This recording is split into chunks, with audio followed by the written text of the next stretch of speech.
Donc, ce cours ce soir, Bezrat Hashem, avec l'aide de Dieu, le cours du Dvar Malchut sur la paracha Vaishlach. On va dédier ce cours pour la Refoua Shelema de Yochevet Bat Zilcha, Refoua Shelema de Rivka Bat Benaye Pnina, aussi, plus c'était la Parnassa et le Shalom Bait, et aussi pour son époux, Yosef Ben Chama, Refoua Shelema, Refoua Nefesh, Refoua Gouf, et pour son papa aussi, Avraham Ben Shlomo, Refoua Shelema, et ensuite Myriam Bat Elisabeth. Moshe Ben Myriam Bat Elisabeth, voilà, la Hatzlacha, et la bonne santé pour Myriam Bat Elisabeth, et aussi pour Chaim Ben Esther. D'autre part, comme on approche du 9 Kislev, c'est le jour de l'anniversaire, le jour de la naissance de Admor Tsaï, on va dédier ce cours pour le Ilou Nishmat du Rav Yitzhak Eisenbach, Ben Rachil, et aussi pour le Ilou Nishmat du Rav Yitzhak David Groner. Pourquoi ? Parce que je pense à lui, parce que j'ai écouté un Dvar Torah de lui, et ce qui m'a touché, vraiment tout ce qu'il disait. Il disait que Dieu il donne à la terre le pouvoir de donner des fruits à l'infini. C'est vrai, quoi. La terre elle a ce pouvoir-là, le Koach Ensof, le pouvoir infini, de faire pousser des fruits, des plantes, des fleurs, des arbres, à l'infini. Et à plus forte raison, et c'est ça le point de son Dvar Torah, à la plus forte raison, un tzaddik, lui, ce qu'il plante dans la terre, il dit c'est de la lumière. C'est-à-dire la lumière que le tzaddik il plante dans la terre, alors à plus forte raison que cette lumière-là, elle va se développer encore plus à l'infini.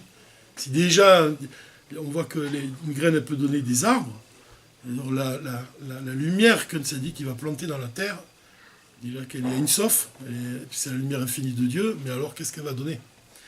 C'est la lumière de la Géoula, c'est la lumière de la délivrance. Ce qui est touchant, c'est la manière dont il dit les choses. Il dit les choses vraiment avec le cœur, il dit vraiment les choses avec force. Il y a vraiment un chassid qui ressent ce qu'il dit. Et il le dit avec vraiment passion. C'est ça qui est important, c'est pas seulement de dire des paroles de Torah de manière sèche, de manière sans émotion, c'est de pouvoir les dire vraiment de manière profonde. C'est ça le point. Maintenant, dans le Dvar Malchut de cette paracha, la paracha Vaishlach, le Rabbi il va parler d'un sujet qui est vraiment très intéressant. C'est un sujet dont on a déjà parlé, puisque c'est le sujet de la lune. On a déjà parlé, auparavant on a dit que Rosh Chodesh, la veille de Rosh Chodesh, la lune elle disparaît totalement dans le ciel, et elle réapparaît le lendemain, c'est-à-dire le jour de Rosh Chodesh, elle réapparaît sous la forme d'un point. C'est juste un point d'abord, un point qui apparaît dans l'obscurité. Il dit c'est la naissance de la lune. Et le Rabbi il avait expliqué que la naissance de la lune elle correspond en fait à l'éveil d'un juif. Un juif quand il ouvre les yeux, avant même qu'il dise Modéani, il dit c'est quoi qui se manifeste quand il ouvre les yeux ? C'est l'essence de son âme. L'essence de l'âme, c'est elle qui lui donne vie, puisque l'essence de l'âme elle est enracinée dans l'essence divine. Donc ce point lumineux de la lune qui apparaît dans l'obscurité correspond au moment du réveil. Avant de dire la prière Modéani, dire l'essence de l'âme d'un juif, elle se manifeste. Après, elle s'habille dans des mots. La lumière de l'essence de l'âme, elle va s'habiller dans des mots, dans les mots Modéani, les Fanecha. Ça, c'est le niveau de Yechida. C'est le niveau, ça correspond à l'intermédiaire entre l'essence de l'âme et les forces de l'âme qui s'habillent dans le corps, c'est le niveau de Yechida. Le plus haut niveau, c'est l'essence de l'âme. Celui-là, il n'a pas de nom. Quand on parle de l'essence divine, on ne la désigne pas par un nom, parce que l'essence divine, elle est au-delà des noms. Elle est au-delà de la contraction, au-delà du Tzimtzum. C'est l'essence divine, elle est divine. Ce qui est intéressant, c'est que j'avais dit, Bederech Efshar, ça n'engage que moi, j'ai cherché comme ça la valeur numérique du mot Rega Amolad. Rega, c'est le moment. Amolad, c'est la naissance. Si tu calcules la valeur numérique de ces deux mots ensemble, ça fait 358. C'est la valeur numérique de Mashiach. Donc ça vient renforcer, bien que le Rabbi n'ait pas besoin qu'on renforce ce qu'il dit, mais ça vient illustrer les propos du Rabbi. C'est-à-dire de parler, de dire que la lune qui s'éveille dans le ciel, qui apparaît à nouveau dans le ciel, cette lumière nouvelle de la lune, qui commence le jour de Rosh Chodesh, cette lumière-là, c'est une allusion à la Géoula. Maintenant, le rabbi va parler il va poser une question. Il va dire, puisque là, on est dans le mois de Kislev. Le mois de Kislev, c'est le mois de la Chassidoute, c'est le dévoilement de la Chassidoute, le jour du 19 Kislev. C'est-à-dire quand l'Admor HaZaken, il était emprisonné, à partir du moment où il est sorti de prison, là, on parle que les sources, elles se répandent à l'extérieur. C'est-à-dire que tant que l'Admor HaZaken, il était en prison, elles étaient confinées à l'intérieur d'une cellule, si on peut dire. Et puis quand il est sorti de prison, à ce moment-là, ça symbolise le fait que la Chassidoute va jaillir à l'extérieur, que les sources elles vont se répandre à l'extérieur. Ça, c'est le jour de 19 qui se lève. Le jour peu après 19 qui se lève, ça commence les fêtes de Hanouka. Donc, on voit que les fêtes de Hanouka, elles tombent à la fin du mois de Kislev. Et la question qui est posée par le rabbi ici, c'est que, comment on explique ça? Comment on explique qu'une fête aussi importante, elle tombe à la fin du mois de Kislev? À partir du 19 Kislev, c'est le moment où la lune diminue. C'est-à-dire que du 1er au 15 Kislev, la lune, le premier, elle apparaît comme un point. Ensuite, la lumière grandit. Et quand est-ce qu'elle est pleine? Elle est pleine le jour du 15. Le 15 du mois. À partir du 15 du mois, la lune est pleine et à ce moment-là, elle va diminuer. Sa lumière, elle diminue peu à peu jusqu'à totalement disparaître pour réapparaître encore le mois suivant sous la forme d'un point. Alors, le rabbi, il dit, c'est la question qu'il pose. Dans les mots, il dit comme ça. Achagim, Pesach, les Sukkot, les machal, les fêtes de Pessah, les fêtes de Sukkot. Chalim betou bechodesh. Elle tombe quand? Le 15 du mois. La fête de Pessah, elle tombe le 15. La fête de Sukkot aussi, elle tombe le 15. Chez Boa Yareach Shalem. À ce moment-là, la lune, elle est pleine. Vegam Shvuot, même la fête de Shvuot, le don de la Torah. Chal bemechetzit arishona bechodesh. Elle tombe toujours dans la première partie du mois. C'est-à-dire quand la lune, elle est croissante. Que la lumière de la lune est grandie. Chez Boa Yareach, à ce moment-là, au début du mois, la lune, Oler Vegodel Kol Azman, est grandie chaque fois.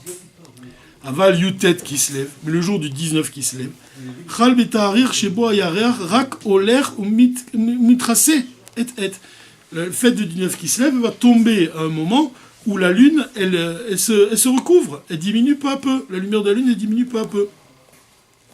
Gam Bechanouka, même on voit Bechanouka, il y a une question qui se pose, la même question.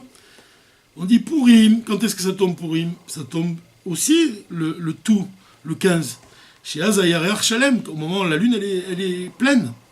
Aval Madoua Chanouka Chal Betarichim Keelu. Pourquoi Chanouka tombe à un moment du mois que la Levana elle-même, la lune elle-même, Rak Mitmaetet, elle diminue. Ou Mitkase, et elle finit par disparaître complètement. Donc on doit comprendre quelle est la définition, qu'est-ce que ça veut dire que quand la lune diminue. Vous avez compris la question? On a compris. Toutes les fêtes, elles tombent au moment où la lune elle reçoit la lumière du soleil pleinement, c'est la pleine lune. Donc on comprend qu'il y a un dévoilement divin à ce moment-là. La lune elle symbolise. En fait, qu'est-ce qu'elle symbolise de manière profonde? La lune elle symbolise l'assemblée d'Israël. L'assemblée d'Israël, qui reçoit sa lumière du Saint béni soit-il. C'est-à-dire on compare le Saint béni soit-il à la lumière de Dieu, à la lumière du soleil ici. C'est-à-dire que l'assemblée d'Israël elle reçoit le jour de la fête, c'est un grand dévoilement, ça tombe un 15, c'est-à-dire le moment où la lune elle est pleine. Mais Hanouka aussi c'est un grand dévoilement. Pourtant la lune elle a diminué déjà, elle se rapproche vraiment même, presque elle diminue, elle a presque plus de lumière, on voit vraiment presque plus rien de la lune. Elle finit par disparaître, soit le 29 du mois ou le 30 du mois, elle disparaît totalement, elle pourrait apparaître le 1er du mois suivant. Donc qu'est-ce que ça signifie? C'est la question du rabbi. Il y a quelque chose à comprendre ici. On doit comprendre qu'est-ce que ça signifie quand la lune diminue. C'est ça la question du rabbi ici. Alors, il pose une question, il dit même, quand la lumière au moment de Rosh Chodesh, c'est juste un point. Le lendemain, la lune elle a grandi un petit peu. Ensuite, elle a grandi encore un petit peu. Ça va de pair avec le nombre de jours. C'est le 1er du mois, le 2e du mois, le 3e du mois, le 4e, 5e, jusqu'au chiffre 15. Et le chiffre 15, la lune est pleine. Alors, le rabbi il dit logiquement, on devrait compter maintenant à partir du 15 et descendre vers le bas. C'est-à-dire, plus la lune diminue, le lendemain du 15, on devrait dire le 14, le 13, le 12, le 11, puisque la lune diminue. Et au contraire, on compte 15, 16, 17, 18, 19, jusqu'à 30. Alors d'un côté, on compte les jours, on va de 1 à 30, et de notre côté, à partir du 15, la lumière de la lune diminue. Donc ça semble contradictoire. C'est la question, encore une fois, c'est la question qui s'exprime ici par le nombre de jours qu'il y a dans le mois. Donc en fait, maintenant, le rabbi va répondre à cette question, et c'est ça tout le sujet du Dvar Malchut. Asiba l'écart pshuta, la raison elle est simple. Il y a un klal, ma'alin bekodesh, velo moridin. On dit on monte, michael lechael, on monte de niveau en niveau et jamais on descend. Donc si on compte les jours de 1 jusqu'à 30, c'est parce qu'on monte de niveau. Ça signifie quoi?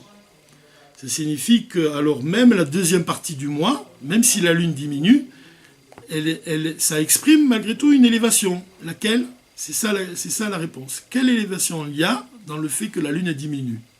C'est la question qui est donnée du rabbi. Alors, le rabbi va répondre. Dans Nitan,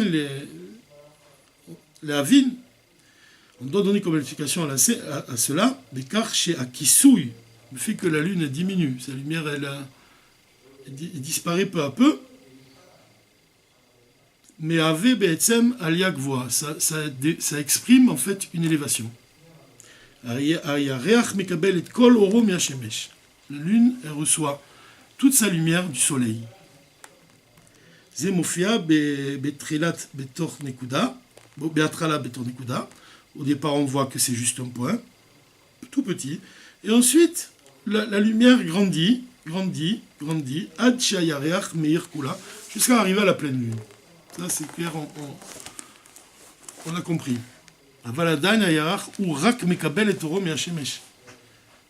Mais jusqu'à présent, on voit que la lumière de la lune, c'est la lumière qui reçoit du soleil.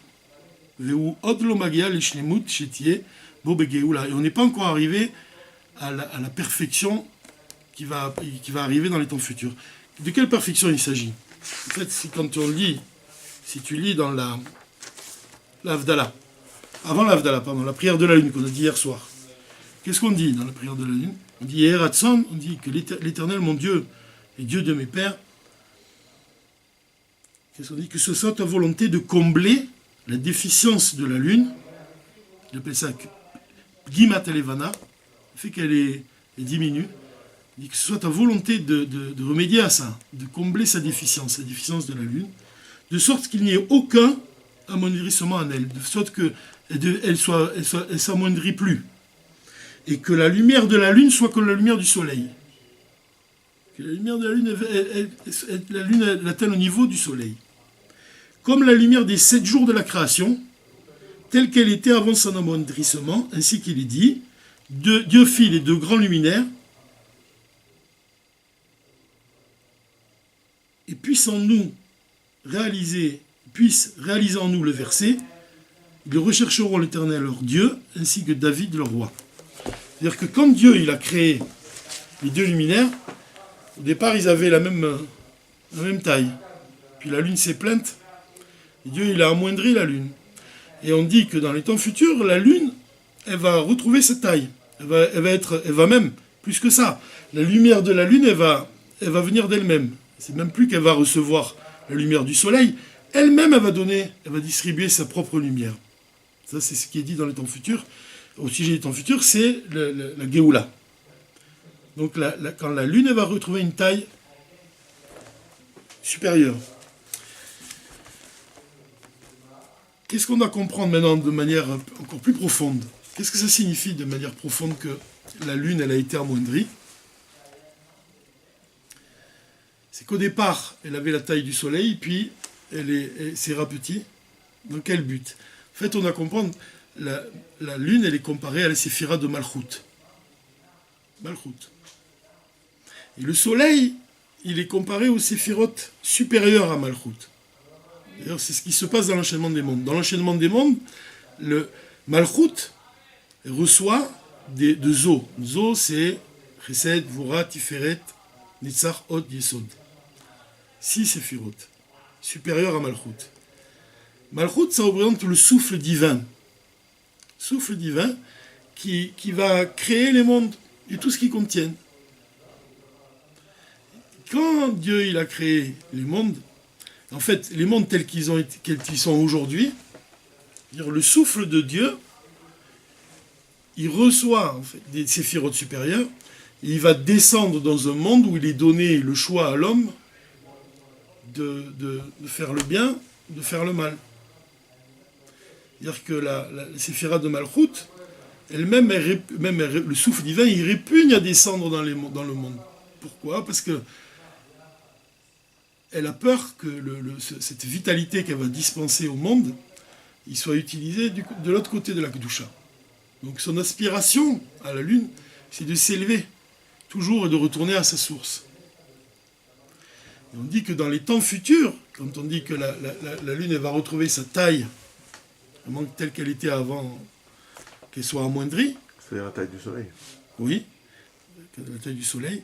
On dit que même elle va s'élever au-delà même du Soleil. Ça signifie que la séphira de Malchut, elle ne va plus recevoir sa lumière du Soleil, c'est-à-dire des séphirotes supérieures à elle, mais elle va recevoir sa lumière de Or Ein Sof. Or Ein Sof, directement. Et c'est le sens du verset, Ishetraïl ateret Baala. Ishetraïl, une épouse vertueuse, sera la couronne de son mari. Ça signifie quoi ? C'est-à-dire que Ishetraïl, au départ, c'est la séphira de Malchut, et on la désigne même comme pauvre, parce qu'elle n'a pas de lumière à elle. Donc tout ce qu'elle reçoit, c'est pas sa lumière à elle. Mais dans les temps futurs, elle devient ateret Baala, elle va s'élever au-dessus, ça va être la couronne de son mari. C'est-à-dire la couronne, elle va surplomber tout l'enchaînement des mondes. Alors ça, c'est expliqué aussi, même il y a un autre exemple, on peut faire un lien ici avec un autre discours du Rabbi. C'est l'exemple de David et Jonathan. C'est la même chose. Il y a écrit, d'ailleurs c'est le Mahamar qui a été écrit, c'est de Rosh Chodesh Kislev, Tafshin Nunbet. C'est-à-dire c'est un peu dans la même période qu'il a dit ce Mahamar. Il dit Vayomer lo Jonathan. Jonathan, il a dit à David Machar Chodesh. Machar Chodesh. Comment il dit Venifkadta ki ipaked moshavecha. Il dit ça. Ça veut dire par le fait que ta place demain, si demain il dit au roi David, si demain toi tu t'en vas David, tu quittes ta place, par le fait que ta place va être vide, mon père, Shaoul, il va remarquer que tu n'es pas là. Le fait que David il laisse sa place vide, Shaoul il va remarquer que David n'est pas là. Qu'est-ce que ça signifie de manière profonde ? Il dit Machar c'est Rosh Chodesh. Rosh Chodesh c'est quoi ? On a dit c'est le dévoilement de la lune, c'est quand la lune commence à apparaître dans le ciel. Et qu'est-ce que ça veut dire par le fait que ta place elle est vide ? Ou Mevaer à Tzemar Tzedek. Le Tzemar Tzedek il explique. Bemahamaro dibur matril zeh, il dit dans le Mahamar chassidique qui commence par ce verset-là. Chez David ou Prinat Malchut. David il représente la séphira de Malchut. A Kolelet et Kol Nishamot Israël. Et ça c'est beau ce qu'il dit. Des Kol Israël Bene Melachim même. Les enfants d'Israël ce sont tous des fils de rois. Ils sont tous des fils de rois. Il dit que c'est pour ça que David c'est Malchut, parce que David c'est le roi, et lui-même il englobe toutes les âmes d'Israël. Il les englobe tous. L'âme du juste de la génération, il englobe toutes les âmes. Il dit, c'est ça un roi. Le roi d'Israël. Même le Rabbi il dit c'est l'essence de l'âme de tout le peuple d'Israël. C'est l'essence de l'âme d'Israël, ça signifie que non, il englobe toutes les âmes en lui, il ressent toutes les âmes d'Israël, même la douleur du plus petit, il la ressent, il est la tête, c'est Rosh Béni Israël, Rabbi, Rosh Béni Israël. Il dit, c'est pour ça qu'on dit que Malchut, c'est le roi David, c'est le roi. C'est très beau ce qu'il dit là. Comme c'est le roi David, Et Kol Israël, Bene Melachim même. C'est tous les fils de David. Et qu'est-ce que ça veut dire le verset quand il lui dit, par le fait que ta place est vide, Dieu, que mon père, le roi, il va se rappeler de toi. Il dit que c'est par le fait que il paquette, ça veut dire, le Rashi dit que ça veut dire deux choses. Ça peut dire deux choses. Il chasser, ça veut dire que par le passe que tu manques, que tu sois pas là. Makom Moshavecha, l'endroit où tu te tiens d'habitude, que tu sois pas là. Et ça représente quoi dans la profondeur? Le bitoul. Par le bitoul, il y a des venifkadeta. Par le fait que tu sois pas là, par ton bitoul, Dieu il va se rappeler de toi. C'est pas seulement le roi Shaoul qui se rappelle de toi. La profondeur, ça veut dire Dieu il se rappelle de toi. Amshachat azikaron delemala. Qu'est-ce que c'est quand Dieu il se rappelle de toi? C'est un peu comme dans Purim. Quand le roi il n'arrive pas à dormir, le sommeil du roi il est dérangé. Il dit que c'est quoi? En fait, c'est Akadosh Baruch Hu qui n'arrive pas à dormir. Pourquoi? Parce que ses enfants ils agissent, ils font misérou nefesh, et ça le réveille. C'est-à-dire que quand tu laisses ta place vide, ça représente le bitoul. Ça représente le fait que tu battelles à Dieu. Ta place elle est vide, tu comprends? C'est-à-dire qu'au départ, imagine, si tu occupes une place importante, que tu agis comme le roi David, tu agis, et ça veut dire quoi chez nous? Ça veut dire le fait que tu occupes ta place vraiment de juif, tu te comportes comme un juif, tu fais Torah, tu fais mitzvot comme il faut. Le jour où tu n'es pas là, Dieu il se rappelle de toi. C'est comme on dit à la prière, celui qui vient tout le temps prier tous les jours, et puis s'il n'est pas là un jour, Dieu il dit où il est passé. Donc comment tu réveilles le souvenir de Dieu? C'est par le bitoul. C'est ça le point qui est donné ici. C'est-à-dire l'absence. L'absence. Mais ton absence, elle exprime le fait que quand tu es présent, tu donnes quelque chose. C'est-à-dire celui qui donne, tu es habitué à le voir, tu es habitué à son influence, qui est bénéfique et tout. Puis quand il n'est pas là un jour, tu ressens le manque. C'est ça la place vide, le manque. Ça représente le bitoul.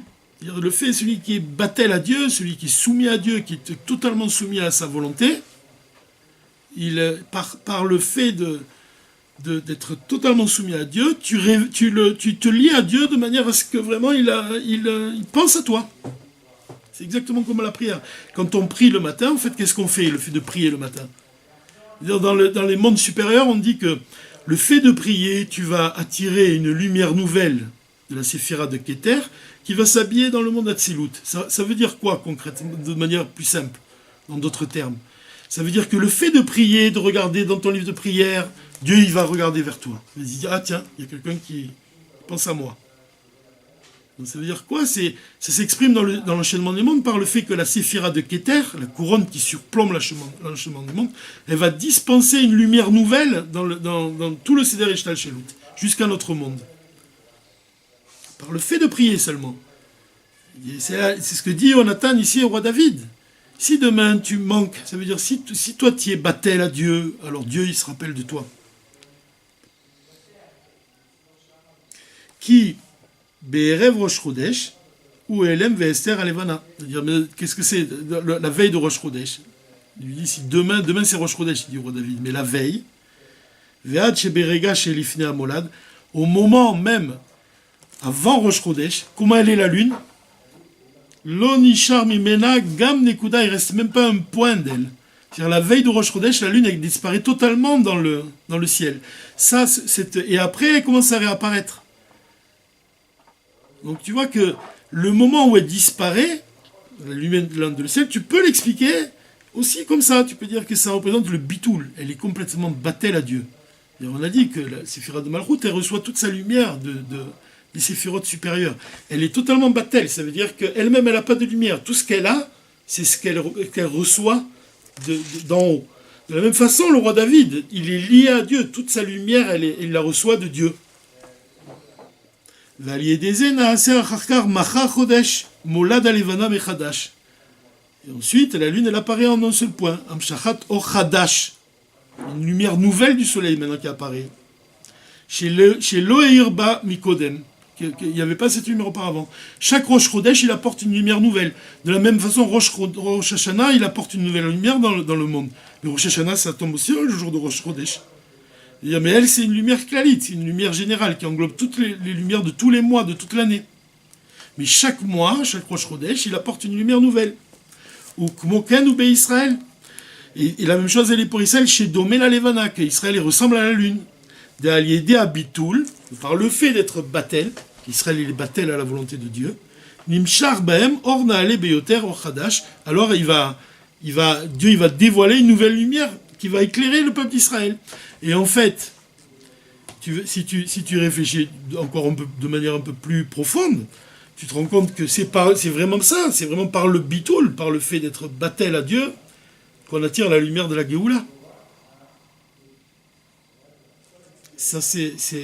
Donc, ici, on exprime les choses... Mais Batel, c'est pas absent. Mais absent ici... Annulé, c'est pas absent. Non, mais absent ici, ça veut dire... c'est pas l'absence. C'est l'absence. Alors voilà, comment tu peux l'expliquer?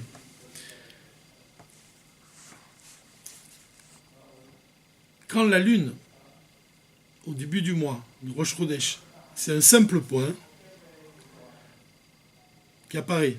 Ensuite, la lune, jusqu'au 15, elle va grandir, jusqu'à devenir pleine. Ça va devenir une pleine lune. Maintenant, la pleine lune, à partir du 15 jusqu'au 30, la lumière de la lune, elle diminue. Elle diminue jusqu'à disparaître. C'est la question qui est posée. Comment ça se fait que les fêtes de Hanouka et le jour de Yutet qui se lèvent, ils tombent à un moment où la lune, elle perd de sa lumière. Quand on la voit dans le ciel, elle diminue peu à peu. C'est ça l'absence. D'accord? On est d'accord? C'est l'absence de lumière. L'absence. En quoi c'est un niveau qui est élevé? En fait, le rabbi... C'est une présence cachée, en fait. Voilà. Le rabbi, il dit que le fait que la lumière elle diminue peu à peu, c'est parce que l'essence se dévoile à ce moment-là. C'est un dévoilement de l'essence. Ça veut dire, en d'autres mots, regarde, il dit comme ça, il dit pour dire dans ses mots à lui,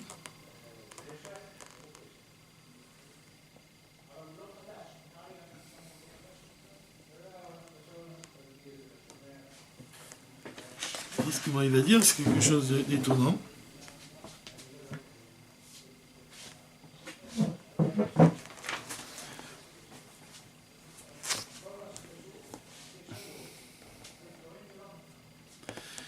Il dit comme ça. Vehu od, dire bien, c'est vrai que jusqu'au 15, Adan Ayareach Urak Mekabel et Oro Miashemesh. La lune elle reçoit sa lumière du soleil.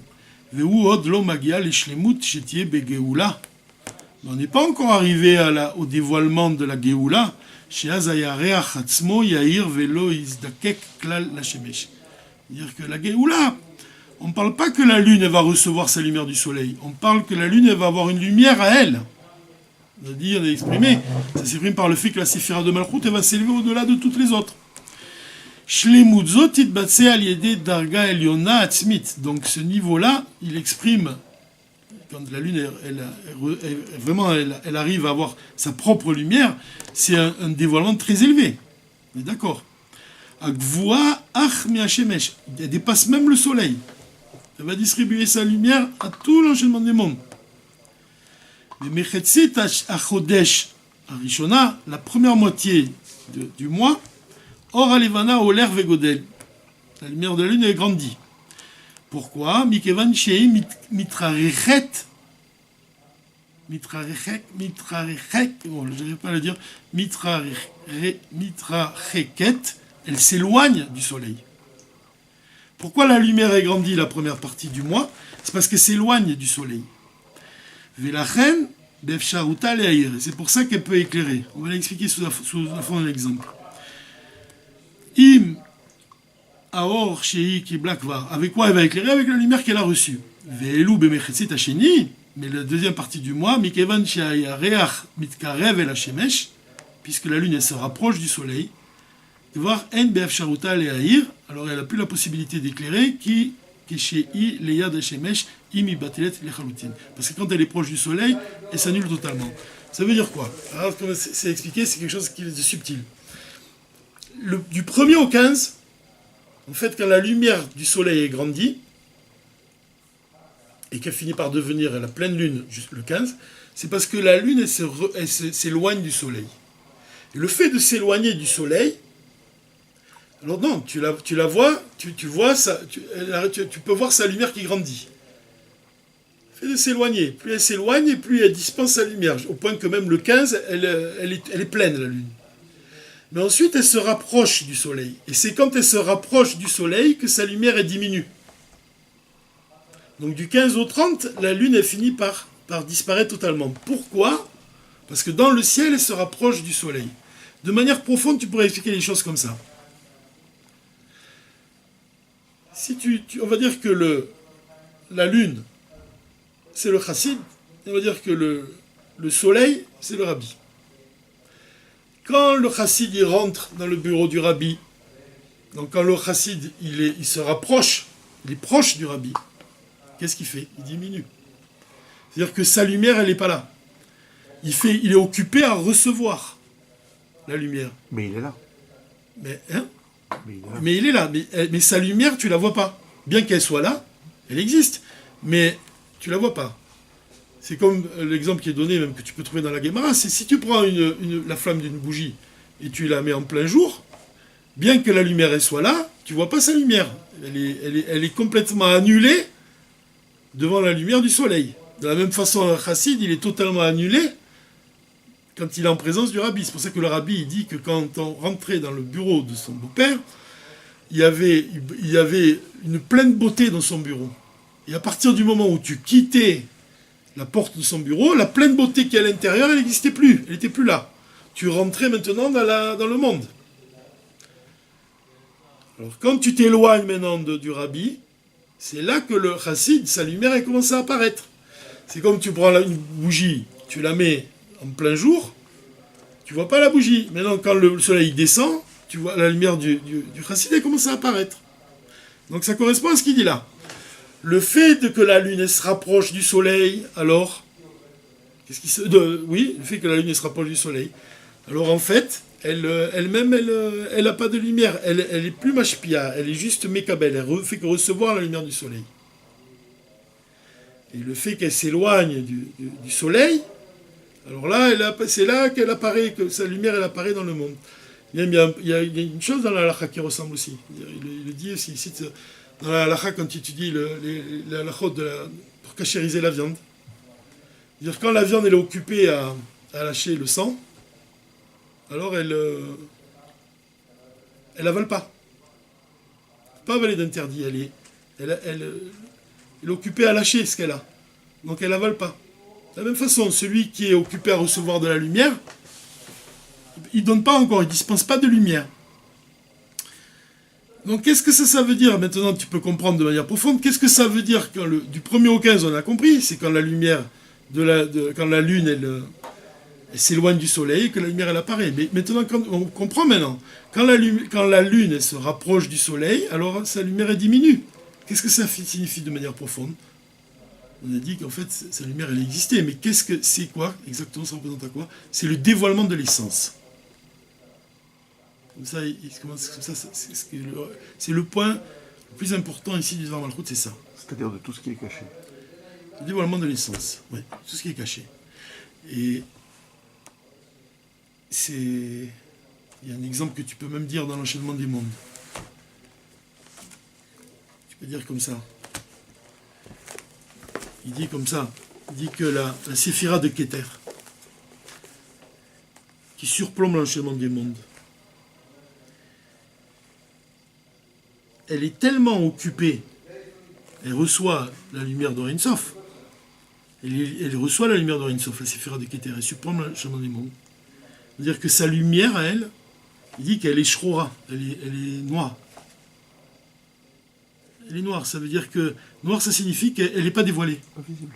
Elle est invisible. Donc quand on voit la lune qui diminue, on doit comprendre que c'est un dévoilement de l'essence. Parce qu'en fait, ça dépend comment on voit les choses. C'est-à-dire que c'est à ce moment-là que le plus important se passe. Oui, c'est à ce moment-là que le plus important se passe, exactement. Ça veut dire, qu'est-ce que c'est la lumière ? Un reflet, Ehara, un reflet de lumière. Qu'est-ce que c'est ? Un rayon de soleil. C'est quoi ? C'est ce qui nous est donné à voir. Ce qui nous est donné à voir. À ce moment-là, à Oui. ce moment précis. Voilà. Et ça vient d'où? Ça vient de l'essence. Mais l'essence, tu ne la vois pas. Qu'est-ce que tu appelles lumière? Tu appelles ce que tu vois. Mais l'essence, pour toi, c'est Ein, tu ne la vois pas, c'est obscur, c'est l'obscurité. Mais si tu regardes les choses maintenant de l'autre côté, on va prendre un exemple. Un Talmid Chacham, un Rav qui a beaucoup de connaissances. Sa pensée, il a beaucoup de connaissances dans sa pensée. Maintenant, ce qu'il va dire, c'est juste un reflet de sa pensée. Juste un petit reflet. Ce reflet-là, pour toi qui écoutes et moi qui écoutons, on est tous les deux, on écoute ce qu'il dit, c'est de la lumière. Mais pour lui, c'est quoi? C'est de l'obscurité en comparaison à sa pensée, à ce qu'il pense. C'est obscur pour lui. C'est un infime dévoilement. Voilà, c'est un infime dévoilement. Donc quand on voit la lune qui diminue, le Rabbi il dit, c'est le dévoilement de l'essence. Et c'est pour ça que le fait de Hanouka tombe la deuxième partie du mois de Kislev. C'est-à-dire à un moment où la lune, elle disparaît totalement. Parce qu'en fait, ça désigne un dévoilement de l'essence. Et quand l'essence se dévoile, pour nous, l'essence, c'est qu'on l'aperçoit comme quelque chose d'obscur. C'est-à-dire qu'on ne l'aperçoit pas. Elle n'est pas dévoilée véritablement. Et pareil pour le 19 Kislev. Donc c'est un dévoilement encore plus grand que le dévoilement de la lumière du soleil les 15 premiers jours du mois. Le dévoilement qui a lieu à partir du 15 jusqu'au 30, c'est un dévoilement plus profond. C'est le dévoilement de l'essence. C'est ça le point du Dvar Malchut. Évidemment, on peut l'interpréter de plusieurs façons, parce que c'est tellement profond qu'on n'a pas fini d'expliquer ce que ça veut dire. En tout cas, le Rabbi il nous donne des points, on nous donne à réfléchir ici. On doit réfléchir vraiment à la profondeur. Qu'est-ce que ça veut dire de manière profonde? Alors par exemple, on va regarder dans les mots, regarde comment le Rabbi on a un petit peu appréhendé ce qu'il veut dire. Yesh Levaer, on doit expliquer la raison chez Agviou des Rosh Hashanah, les Torah Chassidut. Quand est-ce que on dit que Matan Torah, ça a lieu dans les jours d'été, Shavuot. Alors que Matan Torah de la Chassidut, c'est un lieu en hiver. Quelle est la différence entre l'été et l'hiver? En été, les jours ils sont plus longs et les nuits sont plus courtes. Donc ça fait référence davantage au moment où le soleil, il influence, il dispense sa lumière à la lune. C'est ça le don de la Torah révélée. Ça veut dire que c'est un dévoilement du haut vers le bas, du dévoilement des séphirotes supérieures dans les séphirotes de Malchut, du dévoilement de la lumière du soleil, et la lune elle reçoit. Alors que dans les jours d'hiver, qu'est-ce qu'on voit? On voit que les nuées c'est inverse. Les nuées sont plus longues et les jours plus courts. Qu'est-ce que c'est la nuit? C'est la lune. Donc ça fait référence à un dévoilement du bas vers le haut. Et là, le Rabbi, il touche, on voit bien que c'est plus profond quand il s'agit d'un dévoilement du bas vers le haut. Comme il dit souvent, le Rabbi, il dit que quand tu dévoiles le divin dans un endroit où il n'y en a pas du tout, ça a beaucoup plus de force que quand tu révèles le divin dans un endroit qui est propice. Qu'est-ce qui est plus important? Qu'est-ce qui a le plus de poids? C'est le Baal Tshuva. Le Baal Tshuva, il a plus de poids qu'un tzaddik, à tel point que le tzaddik ne peut pas se tenir à côté. C'est le travail du bas vers le haut. Donc la lune qui se rapproche du soleil, le dévoilement de l'essence, ça fait référence à ce travail aussi, à ce travail du bas vers le haut. C'est le travail de Yitzhak Avinu. Alors que le travail du haut vers le bas, tu pourrais dire que c'est le travail d'Avraham Avinu. La différence qu'il y a entre le Mashpia et le Mekabel. Akvio de Rosh Hashanah les Torah Chassidut, Chag HaChagim, c'est la fête de toutes les fêtes. Ilo ke Akviyut de Shar HaChagim Akshuraim Milui Veshlimut Alevana. Comme on a vu, c'est pas lié. La fête de Yutet Kislev, elle n'est pas comme toutes les autres fêtes qu'on fête le 15 du mois. Mais les Acharé Miloui, c'est après le fait que la lune était pleine. C'est là, après que la lune était pleine, c'est là que la fête elle apparaît. Il souligne le mot. Les achari après Miloui Vishlemut Alevana. Après la pleine lune. Amala miyuchede de Rosh Hashanah ou Matan Torah, des Torah Chassidut, Chag HaChagim, Shebo, Matrila, Idgalut, des Torah Shel Mashiach. C'est quoi le Yutet qui se lève? C'est le dévoilement de la Torah du Mashiach. Ta'amé Torah, les raisons des mitzvot, les raisons des commandements, la profondeur de la Torah, l'essence de la Torah. Torah Chadasha Mititetse. Be'ein aroch l'idgalut she'aïta Matan Torah. Ça n'a rien à voir, c'est incomparable avec le dévoilement qu'il y a eu Matan Torah. À tel point que les sages, ils ont dit que la Torah qu'un homme il étudie ici, dans ce monde, Be'olamazé, Evel il lifne Torato shel Mashiach. C'est rien en comparaison de la Torah du Mashiach. Ou mi'achidushim ha'ikarim be'yemot ha'Mashiach legabe Matan Torah, ou inyan ha'nisuin. Dire c'est quoi la révélation du Mashiach? C'est le mariage entre l'assemblée d'Israël et la Kadosh Baruch Hu, et le saint béni soit-il. Nisuin. Comme il est dit dans le Midrash. Un Midrash qui dit que quand un homme il va pour prendre une femme, alors il lui amène plein de cadeaux. Il dit ainsi de la même façon, ce monde-là dans lequel on vit, c'est juste les fiançailles. C'est juste des fiançailles. Dieu n'a pas encore donné tout ce qu'il a. Chez Nehemar, comme il est dit, Aval yemot Mashiach yun nisuin. Mais dans le monde du Mashiach, il va y avoir vraiment le mariage, l'union avec le saint béni soit-il. Chez Nehemar, comme il dit, cite encore un verset. Je ne vais pas citer tous les versets. Mais qu'est-ce qu'il dit le mot, autant qui est important? Beota sha'a musar lahem et akol. À ce moment-là, Dieu il donne tout ce qu'il a, chez Nehemar, comme il est dit.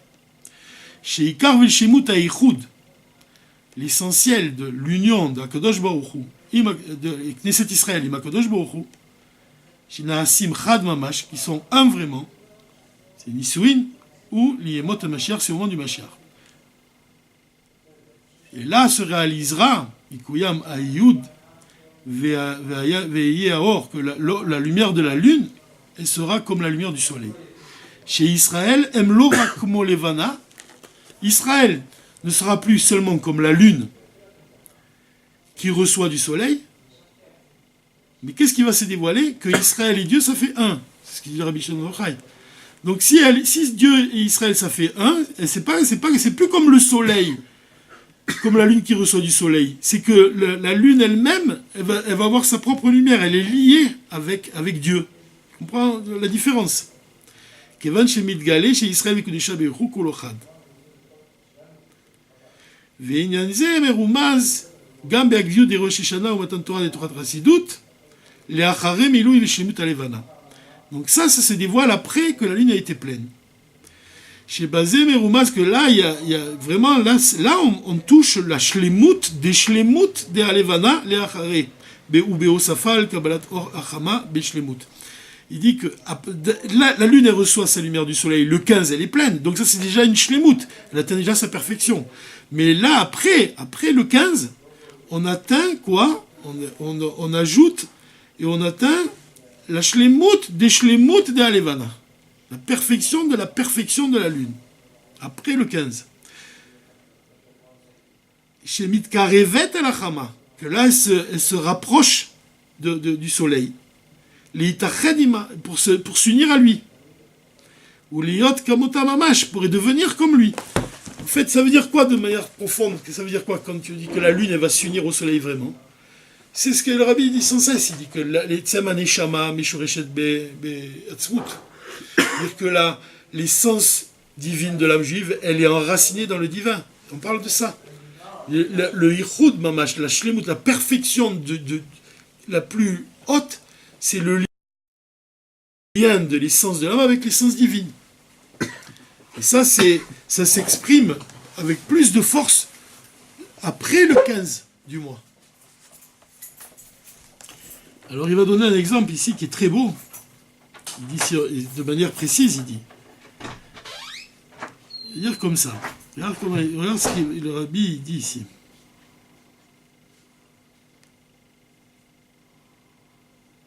On a dit que quand la lune elle se rapproche du soleil, on a dit que c'est Idgalut Haetzem, c'est le dévoilement de l'essence. Kemudgash be'osafa be'minyan, comme on l'a vu, que À partir du 15 jusqu'au 30, on compte les jours. 15, 16, 17, 18, 19, 20. Donc c'est une allusion au dévoilement, un dévoilement plus profond, c'est-à-dire le dévoilement de l'essence. Yesh lomar, she'inyan ze mudgash beyoter bemismar yutet. Et ça s'exprime encore plus, avec plus de force, le 19 qui s'élève. Chez Romez à la milouille des Shem Havaye. Parce que 19, c'est une allusion au milouille du Shem Havaye. C'est le milouille alfin. Si tu écris le nom d'Havaye, tu décomposes les lettres. Tu écris, au lieu d'écrire Yud Ke Vav Ke, tu écris Yud, Yud Vav Dalet. Ça fait Yud. Ensuite, le He, tu l'écris He Aleph. Ensuite, le Vav, tu l'écris Vav Aleph Vav. Ensuite, le He, tu l'écris He Aleph. Et tu obtiens la Gematria 19. Le Milouï du Shem Havaye, quand tu l'écris avec les Aleph, donc tu obtiens le chiffre 19. Chez Milouï, Gilouï à Elem. Donc c'est le dévoilement de l'essence divine. C'est écrit dans le Torah Or, ça, Bereshit. Aïnou, c'est-à-dire que la Etzem, elle se dévoile. Et selon ça, on comprend que l'Akba Omer, Matan Torah des Nistar des Torah, l'Akba Omer, tu sais que ça représente le dévoilement de la Torah cachée. Mais quel jour ça tombe? Ça tombe un 18. 18 Iyar. Il dit qu'est-ce que c'est Iyar? 18, le chiffre 18. C'est Chai. Chai. Qui, Matan Torah des Nistar, des Torah, ou Beofen Shaetzem Nishar Be'elem. Pourquoi? Parce que le don de la Torah, caché, en fait, ce qui est caché, ça reste caché. She'eino Choder, c'est-à-dire que ça pénètre pas, ou Midgale Be'amekabel, dans celui qui étudie la Torah. Ça reste caché. C'est-à-dire, qui c'est qui peut comprendre les secrets de la Torah, de Rabbi Shimon? C'est pour ça que le jour de l'Akba Omer, il tombe un 18. Pourquoi? Parce que Chai, c'est quoi? C'est à l'exemple de Etzem Achayut. C'est comme la Chai, ça veut dire vivant, le 18. Chai, c'est la Chayut, la vitalité. Qu'est-ce que ça veut dire Chai Be'etzem? Ça veut dire chez Enoba Begiloui, ça ne se dévoile pas. C'est comme tu peux dire par exemple le Sechel. Le Sechel, l'essence du Sechel, elle ne se dévoile pas. Qu'est-ce qui se dévoile? Juste un reflet de l'intellect. Mais le Sechel lui-même, la force, Koach HaSechel, la force du Sechel de comprendre, vraiment d'appréhender des concepts divins, elle est abstraite, elle est en nous, elle est cachée en nous, mais elle ne se dévoile pas. Donc c'est ce qu'on appelle, c'est le Etzem Achayut. C'est-à-dire la vitalité dans son essence, elle est cachée. C'est comme on a dit, la pensée. La pensée, elle reste cachée. Tu dévoiles juste des paroles à l'extérieur. La parole que tu dévoiles, c'est un reflet, mais ce qui est le reflet de l'essence elle demeure cachée. Il dit, ça c'est la Torah Tanistar, c'est la Torah qui est cachée. Elle est Chai Be'etzem. Elle pénètre pas dans les forces de l'intellect de manière profonde. Elle demeure abstraite, elle reste cachée. Machen Ken Matan Torah des Torah Chassidut, c'est pas le cas de la Chassidut. La Chassidut, chez Mevaeret, Nistar des Torah, elle explique même des concepts ardus, des concepts de la Kabbale. Beofen shel Havana ve'asaga, au point que tu vas comprendre et tu vas ressentir même ce que tu étudies. Sha'etzem ba beofen shel itgalut, le etzem, l'essence, elle vient se dévoiler. Kviuto beyom yutet, c'est pour ça que ce jour-là, le don de la Torah de la Chassidut, ça survient le 19. Parce que le 19, c'est le Milouï des Shem Havaye. Gilouï à Elem. C'est le dévoilement de ce qui est caché, la Chassidut.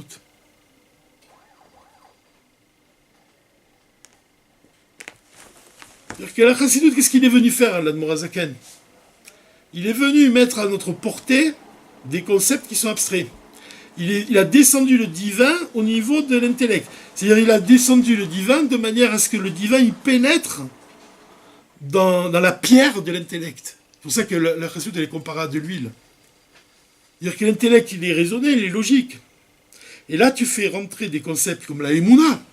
La Emouna c'est quelque chose qui est au-delà de l'intellect. Mais quelque chose qui est au-delà de l'intellect, l'Admor HaZaken il va, et surtout l'Admor HaEmsaï. Parce qu'on dit que l'Admor HaZaken c'est comparé à Chochma. L'Admor HaEmsaï il est comparé à Bina. C'est lui il va étendre les raisonnements, les concepts de telle manière tu vas pouvoir les appréhender avec ton intellect. Donc, on voit bien aussi ici, quand on a dit qu'il y a au moment de l'été, on a dit c'est le moment le conte de l'Homer. Le conte du Homer, il correspond quand est-ce qu'il a l'Akba Homer, au 18 du mois de Iyar. 18, c'est la gematria du mot Chai. Chai, ça fait référence à la Chayut, l'essence de la vitalité qui demeure cachée et qui n'est pas appréhendée par l'intellect. La Torah de Rabbi Shimon. Quand est-ce que la Torah de Rabbi Shimon peut pénétrer dans notre intellect? C'est le 19 qui s'élève, que le 19, lui, il fait référence au dévoilement de l'essence dans les forces de l'intellect. Tu as compris pourquoi 19? Il a dit que 19, c'est le milouï du Shem Havayé. Si tu comptes le Shem Havayé avec des Aleph, alors tu arrives à la valeur numérique, elle est égale à 19. Mais 19, c'est le 19 qui s'élève, c'est allusion au dévoilement du Shem Havayé. Tu dévoiles l'essence divine. Maintenant, on peut, pour expliquer que quand on a dit que quand la lune se rapproche du soleil, la deuxième partie du mois, on a voulu dire, on a dit, le rabbi l'a expliqué que c'est un dévoilement de l'essence. Maintenant, c'est dans quel but? Dans quel but l'essence, on doit dévoiler l'essence? Évidemment, c'est pour provoquer la venue du Mashiach. Mais on doit comprendre aussi que quand est-ce que le Mashiach il va venir? À quel moment il va venir? C'est quand Dieu il va dévoiler la délivrance finale. Et quand est-ce qu'il va effacer l'esprit d'impureté de la terre? Quand est-ce que la mort elle va être avalée? Quand est-ce que l'éternité elle va réapparaître? Est-ce que la mort elle va être effacée? C'est quand les purifications elles vont être terminées. Comme on a dit, c'est quoi les purifications? C'est pourquoi ça a un rapport avec la lune ici? Parce que les purifications, on a dit, c'est le souffle divin, il descend dans ce monde-là, mais c'est un monde dans lequel il est donné le choix à l'homme d'agir ou bien de faire le bien ou bien de faire le mal. Donc on doit faire avodat abirurim, on doit raffiner ce monde-là. Alors regarde, le rapport ici, le lien qui fait le rabbi ici avec notre sujet, c'est le sujet de la lune. Chez Miut Alevana. Pourquoi la lune elle a été rapetie? Pourquoi Dieu il a rapetit sa taille? Liot Maor Akatan, parce que ça va devenir le petit luminaire. Ou Mipne Shvirat Akelim, c'est à cause de la brisure des vases. Detohu Shenaflu Nitzotzot Akdosha Lemata. Qu'est-ce que c'est Shvirat Akelim? Ça veut dire que la brisure des vases, qu'on appelle la brisure des récipients, c'est quand les étincelles divines sont tombées ici dans ce monde et que ce monde-là il est matériel et le divin il est caché dans ce monde-là matériel, et nous maintenant on doit raffiner ce monde matériel, c'est-à-dire qu'on doit dégager, libérer l'étincelle divine qui se trouve emprisonnée dans les clipotes de ce monde matériel. La matière elle cache le divin. Comme il dit dans le Tanya, s'il nous était donné la possibilité de voir, la permission de voir la parole divine qui s'habille dans la matière, alors on ne verrait pas la matière. Le divin, il est caché dans ce monde-là matériel. Et dans ce monde-là matériel, il y a des étincelles qui proviennent de Tohu, du monde de Tohu. Donc c'est des lumières qui sont très élevées. Comme on dit que l'âme des saves, elle vient du monde de Tohu. Et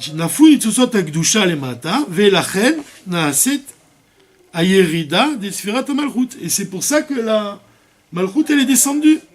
La lune, Levana, Malchut c'est la lune. Liot Beprinat Mekabel. C'est comme ça qu'elle est devenue maintenant au niveau de Mekabel. Qu'elle reçoit sa lumière du soleil. Les Ired, les Bia, afin de. Pourquoi elle reçoit sa lumière maintenant? On dit que c'est le souffle divin qui va descendre ensuite dans notre monde, qui est délévarer à Nitzotzot, des Tohu, pour raffiner les étincelles divines qui proviennent du monde de Tohu. Nimsa shema amada ou matzava shel alevana shetricha lekabel miachama ou litzorech avodat abirurim. Donc on voit que sa position de la lune, sa situation qui s'exprime par le fait qu'elle doit recevoir sa lumière du soleil, c'est dans le but de raffiner ensuite ce monde matériel.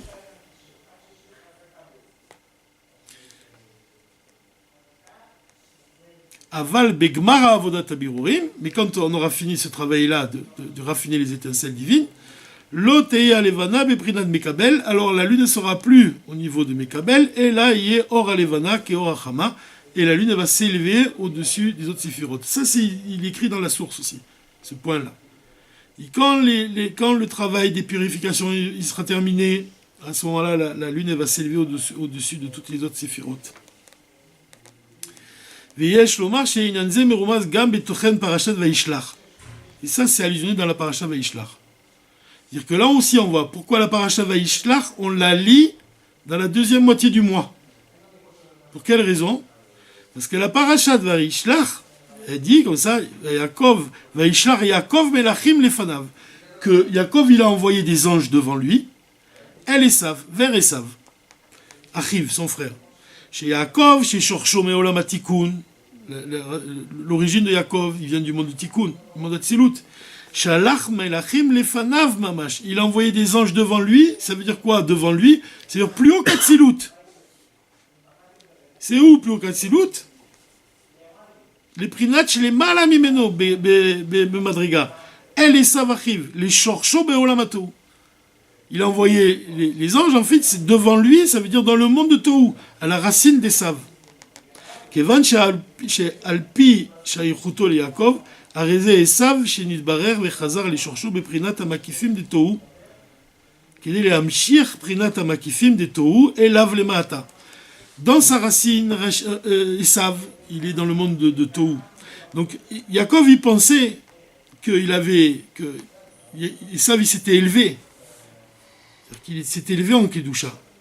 Et qu'il pensait pouvoir s'unir à lui. Parce qu'en fait, Yaakov, il représente la lune, et Esav, il représente le soleil. C'est ça qu'il vient nous dire ici.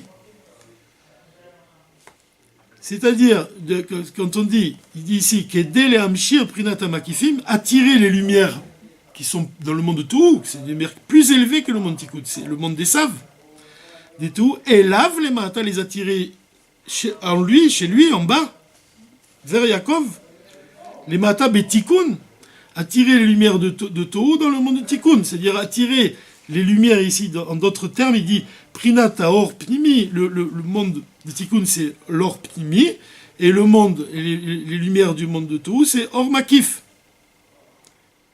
De manière, tu pourrais dire, Or Pnimi, par exemple, tu pourrais dire c'est quoi? C'est l'intellect, par exemple. Et Or Makif, c'est au-delà de l'intellect. C'est-à-dire comme si attirer, dévoiler l'essence de l'âme dans l'âme.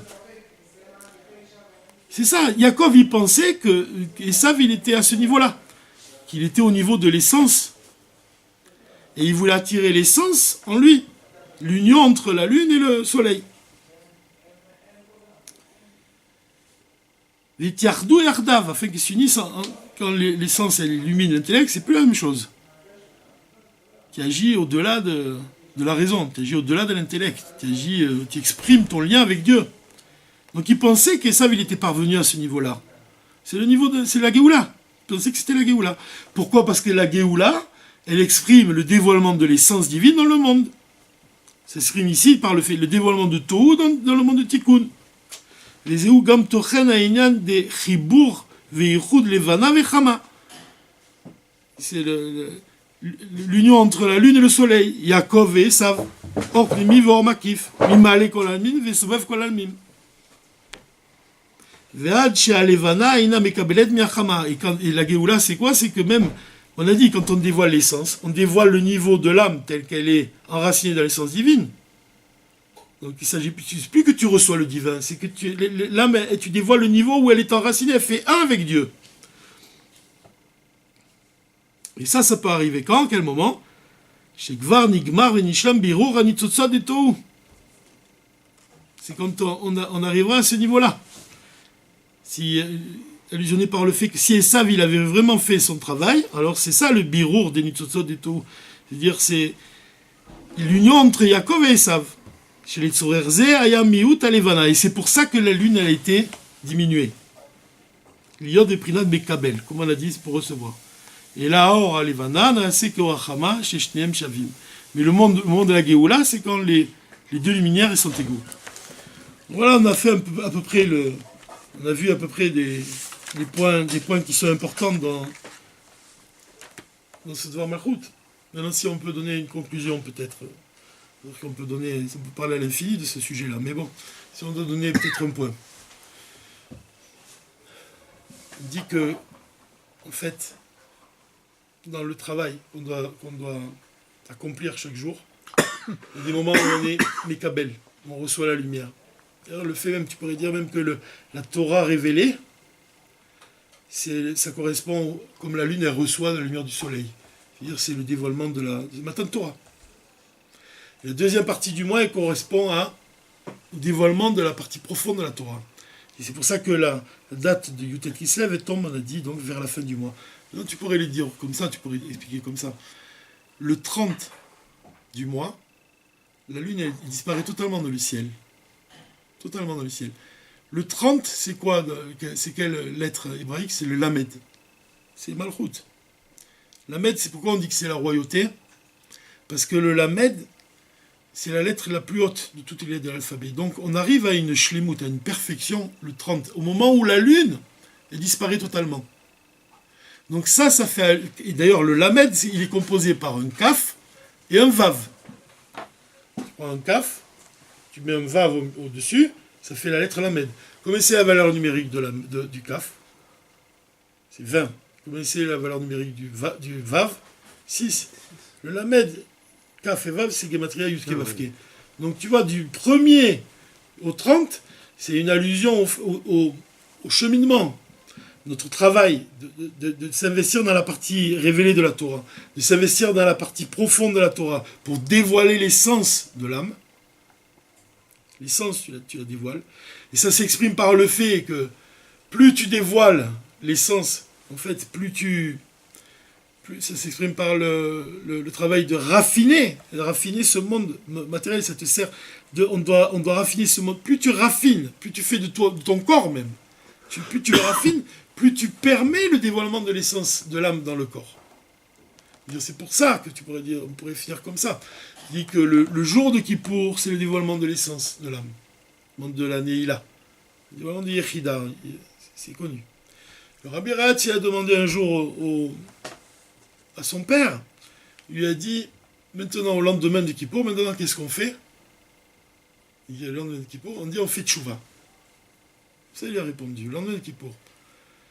Donc, et là-dessus, la Chassidut t'explique une chose. Tu dis, comment se fait-il que au moment où ta l'essence divine se révèle vraiment le jour de Kippour chez chaque juif, pourquoi il faut faire tchouva? Parce qu'en fait, il faut être, pour recevoir l'essence divine et pour la garder, quand il y a un dévoilement très haut, dévoilement de l'essence de l'âme qui est très haut, quand tu es capable de faire Messirou Nefesh, parce que tu es en danger, mais pour le garder, vraiment, pour avoir, pour que ce dévoilement il soit durable, il soit vraiment en toi, tu dois faire tchouva. C'est le bitoul. Alors ici, quand on a dit, dans le verset, on a dit que le roi David, quand il laisse sa place vide, Dieu il remarque son absence. Pourquoi? C'est parce qu'il a rempli sa place. Et quand elle est vide, on sent qu'il n'est pas là. De la même façon, l'huile d'olive. Tu prends une olive, si elle est pleine d'huile, alors quand tu la brises, il y a de l'huile qui va sortir.